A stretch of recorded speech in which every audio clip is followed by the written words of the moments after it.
Gibase sa aktual nga mga panghitabo nga nahisulat diha sa basahon ni Mormon, lain nga tugon ni Hesukristo.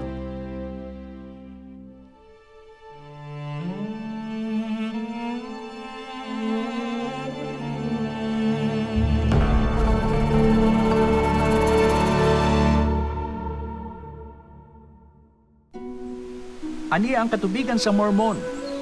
O karon, kay kamo matinguhaon sa pag-ipon ngadto sa panon sa Dios, og pagkatawgon nga iyang katawhan, ug sa pagtambayayong sa mga alantuson sa usag-usa aron kini gaan. Og andam nga magsubo uban adtong nagsubo, og sa paghupay ni adtong nagkinahanglan sa kahupayan. Og mobarog ingon nga mga saksi sa Dios sa tanang panahon og sa tanang mga butang.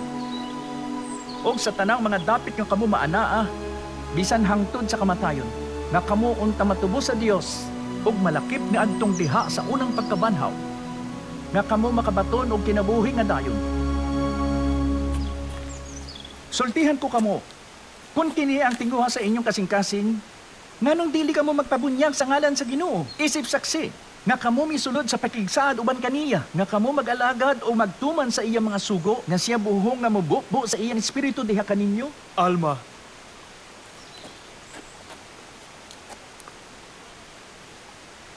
kini ang tinguha sa among mga kasing-kasing. Hilam, ako magbunyag kanimo nga may pagtugot gikan sa labing makagagahom nga Dios. Isip pagpamatuod nga ikaw nakasulod ngadto sa usa ka pakigsaad uban kaniya. Sa pag-alagad kaniya hangtod nga mamatay sa mortal nga lawas. Og ang espiritu sa Ginoo mubukbo diha kanimo. Og siya mohatag og kinabuhing dayon. Pinaagi sa katubsanan ni Kristo, kinsa siya miandam gikan sa katukuran sa kalibutan.